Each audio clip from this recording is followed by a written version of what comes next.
খবর শুনছেন এনজিটিভি থেকে। আজকের বিশেষ খবর হলো কলকাতায় শীতের সকালে কুয়াশা বাড়ছেই ঠান্ডা, জানুন বিস্তারিত খবরে। রাজ্যের স্কুলগুলিতে নতুন ডিজিটাল ক্লাসরুম, জানুন বিস্তারিত খবরে।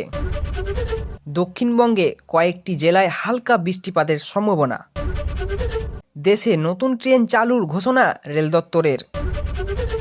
কেন্দ্রীয় সরকার ছাত্রদের জন্য নতুন স্কলারশিপ প্রকল্প আনছে। এতক্ষণ শুনলেন সংবাদ শিরোনাম, এবার আসছি বিস্তারিত খবরে। পশ্চিমবঙ্গের সরকার রাজ্যের অনেক স্কুলে নতুন ডিজিটাল ক্লাসরুম চালু করার সিদ্ধান্ত নিয়েছে। এই ক্লাসরুমে স্মার্ট বোর্ড, প্রজেক্ট এবং কম্পিউটারের মাধ্যমে পড়ানো হবে। শিক্ষা দপ্তর জানিয়েছেন, এতে ছাত্রছাত্রীরা সহজেই বিষয়ে বুঝতে পারবে এবং পড়াশোনায় আগ্রহ বাড়বে। আগামী কয়েক মাসের মধ্যেই এই কাজটি পুরোপুরি শুরু হবে। কেন্দ্রীয় সরকার দেশের গরিব ও মধ্যবিত্ত ছাত্রদের জন্য নতুন একটি স্কলারশিপ চালু করছেন। এই প্রকল্পে পড়াশোনার খরচের জন্য টাকা দেওয়া হবে। বিশেষ করে মাধ্যমিক ও উচ্চ মাধ্যমিক পড়ুয়াদের বেশ সুবিধা দেওয়া হবে বলে জানিয়েছেন। সরকারের মতে এতে অনেক ছাত্রছাত্রী পড়াশোনা ছেড়ে দেবে না।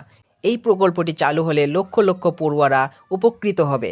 সরকারের আশা, এই স্কলারশিপের প্রকল্পের মাধ্যমে দেশের শিক্ষার মান আরও উন্নতি হবে এবং ভবিষ্যতে দেশে আরও দক্ষ শিক্ষিত নাগরিক হতে পারবে।